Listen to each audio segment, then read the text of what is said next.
My plan had been to head north to the ancient capital of Hue, but I was enjoying the relaxed atmosphere and nice beaches of Hoi An so much that I didn't want to deal with the hassle of traveling. Besides, I would still cover a lot of ground on my way to India. However, after talking with a friend I would meet in India, it appeared I would have to make another change of plans. It looks like I may have some bad news.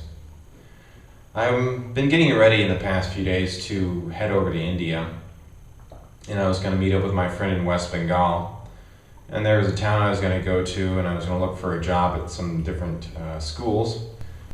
However, I wasn't able to get a hold of him for the past week or so, and finally he emailed me. Apparently the transportation workers have struck, and so they haven't been able to really transport anything in that area, and basically the economy is kind of ground to a halt. But anyways, what this means is that I won't have a place to go if and when I go to India.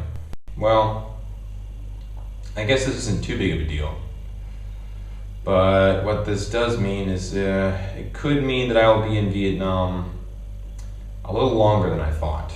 In fact, it could mean that my short vacation to Vietnam may very well end up being a long-term stay. So with my money dwindling, I began to check websites and email associates in the hope of finding some work. Amazingly, someone offered me a job after a week of searching. It was in a city that I initially hadn't thought of visiting, Hanoi. A few days later, I took off from the Da Nang airport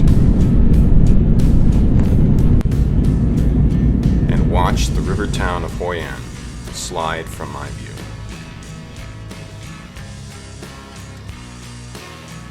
A little while later, I landed in Hanoi.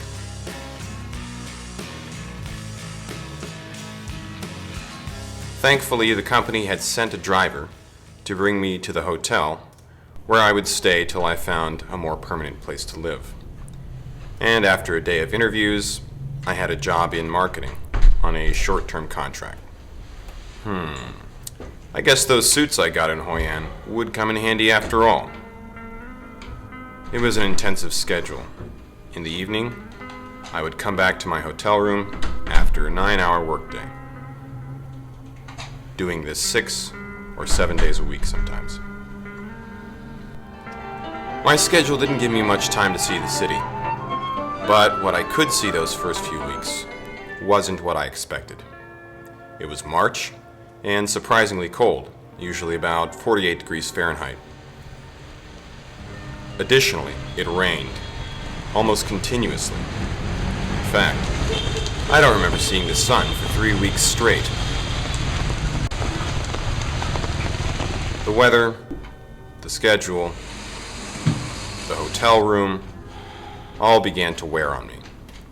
Finally, the company graciously found me a place to live. Well, hi folks. And I suppose you're wondering why I'm filming in a mirror today. That's because I've misplaced my tripod.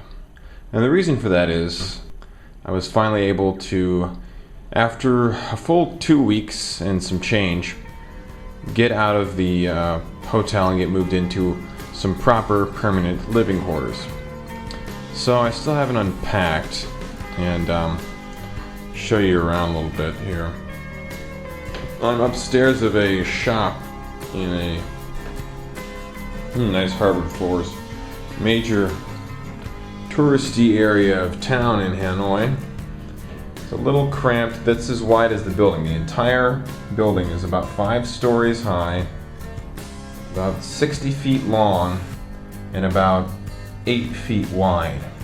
standard for most Vietnamese urban dwellings. And as you can see, I'm a little tight on space as far as storage space and that sort of stuff. But quite frankly, I'm just glad to be somewhere like, I don't know, what you could call home. Home enough for me. I would be the guest of a Vietnamese family, the beneficiary of their hospitality.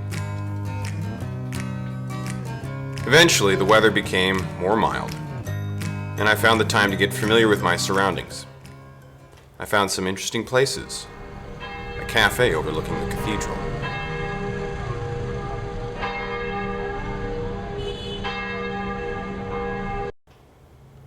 Hoan Kiem Lake.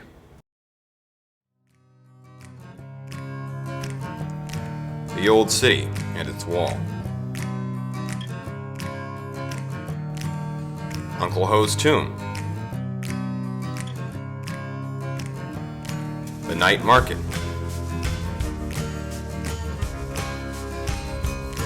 Long Bien Bridge.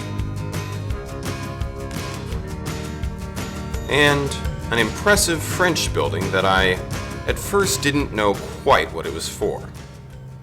So the past few weeks I've lived in Hanoi, and I drive by this park every day, and you'll see there's this really nice building behind me. And I was always wondering, well, what is this building? It's a very good looking old colonial building. And so after about a month I finally realized, oh, this is the Hanoi Opera House. And I finally figured out that I was right smack dab in the center of the old city of Hanoi. French Quarter, Old Town, right within walking distance. In the summer, at the end of my temporary contract, I decided to look for part-time work as an English teacher, so I could take some time to learn my way around Hanoi, look for other opportunities, and of course, work on making this video series. In a way, I had reached the end of my visit to Vietnam, but not how I had expected.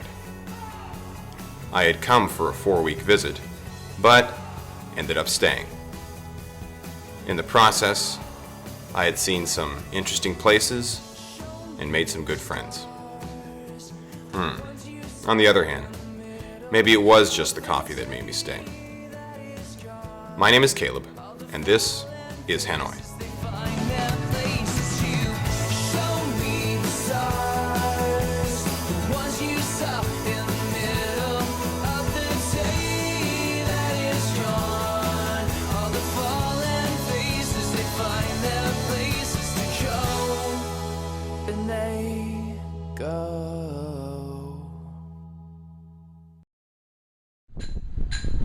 So we were coming here to relax at this lake, but all he wants to do is play with my cell phone and with the games on it. So looks like I'm going to sit around and he's going to play phone games.